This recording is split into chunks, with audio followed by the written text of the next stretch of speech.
How to lose weight in 4 easy steps. Step 1, no beer. Every time you drink a beer, it's like eating 7 slices of bread. That's a lot of unnecessary carbs. Step 2, portion control. When eating out at a restaurant, cut your meal in half and ask for a takeout container to save the rest for later. Step 3,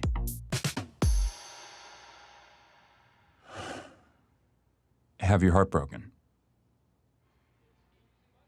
And not just broken, but shattered by a girl who never loved you and never will.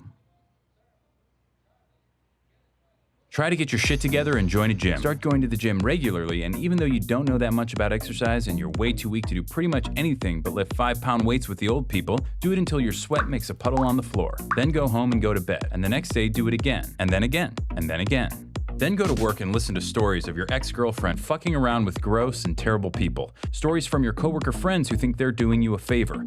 Pretend that it doesn't bother you. Pretend that being forced to see your ex at work every day isn't fucking killing you. Pretend that everything's fine. Go to the gym and make more puddles of sweat. Buy books. Learn about different muscle groups and how they work together. Plan out your week of meals. Try to forget her. Back to the gym, more puddles of sweat. You're a piece of shit. You are a piece of shit.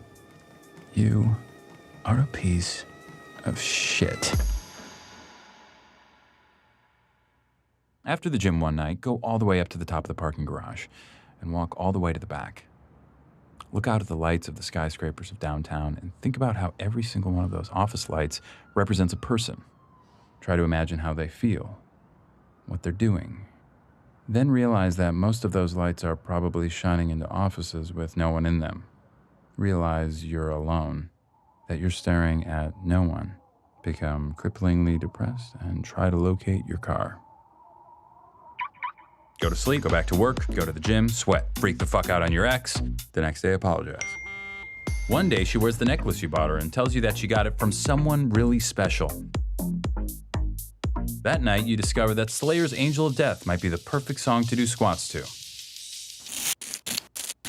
Start to make friends at the gym. You used to look down on bro nods and fist bumps, but since that's how gym rats communicate, that's become the language you speak most often. Max and you spot each other on Wednesdays, Vinny and you spot each other on Fridays. It's important not to forget that you're a piece of shit. Work, gym, food, sleep, over and over. More fist bumps, more sweat puddles. Your body changes slowly, then all at once. You hit your goal weight, pick a new one, then hit it again. You go out and buy new clothes. You receive wave after wave of compliments. Your ex tells you that she's seeing someone else. Fucking bullshit. That night you go to the gym. You run farther and lift more than you thought your body was capable of. You go home and eat a single chicken breast and steamed vegetables. You go to sleep. You dream of a bottomless black puddle. No. No. No. There's a girl you see a lot at the gym who always does these weird leg exercises you've never seen before. You make it a point not to look at her because you're overly worried about looking creepy. Like that guy in the blue shirt who never wears underwear and always hangs around the lat pull-down machine. But you notice this girl is always at the gym when you are and seems to always choose the bench next to you. You turn up the Slayer and concentrate on making your puddles bigger.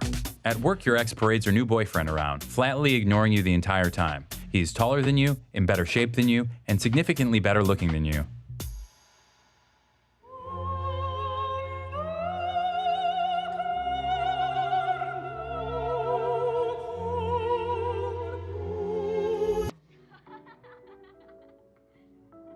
Fucking bullshit. That night, you bench press double your body weight. You sneak a photo of yourself in the mirror and email it to yourself with the subject heading, "You are a warrior." The next day, you are more disgusted with yourself than you've ever been, and you delete it immediately.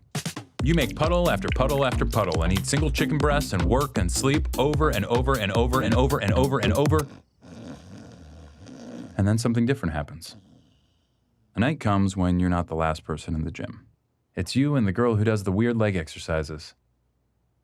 You end up walking out at the same time. Her name is Melissa and she works close by. She asks you out to dinner on Friday, promising it'll be healthy. The leg exercises are pivoting curtsy lunges. You start seeing Melissa a lot, both inside the gym and out. You add a couple cheat days to your week. You start getting a lot less sleep. Your ex calls you late at night, but you don't answer.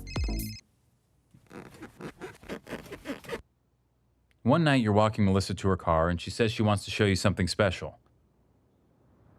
You both stand there in the dark, looking out over the lights of downtown. "Isn't it pretty?" she says, "with all those lights?" You tell her that you think it is, but it also makes you feel sad. All those lights mean nothing. They're just shining into cold, lonely offices with nobody in them.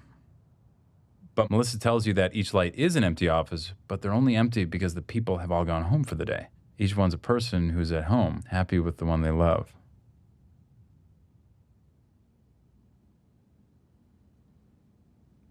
You look at her in the lights, and she smiles. Something in your chest expands.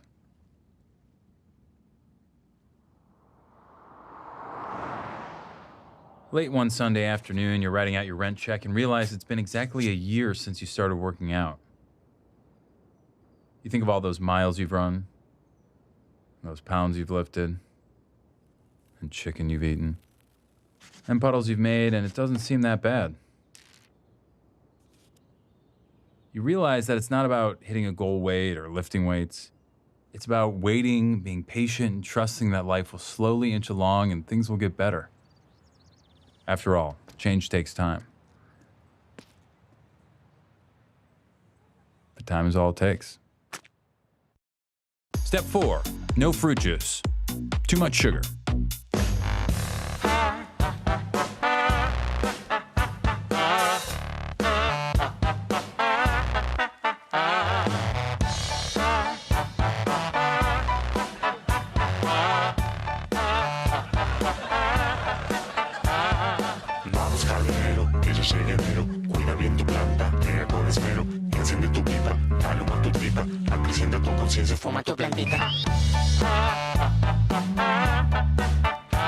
Por eso baila sin control de tu mente crítica, percibe la realidad como mágica.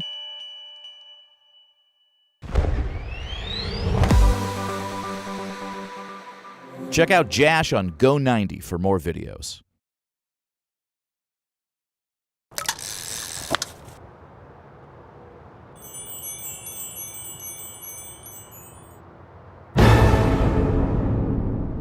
I need bait, mate. Gross. Do you have to sit so close to me? Gonna spook my crappies. A lot of poo-poo in my crappies.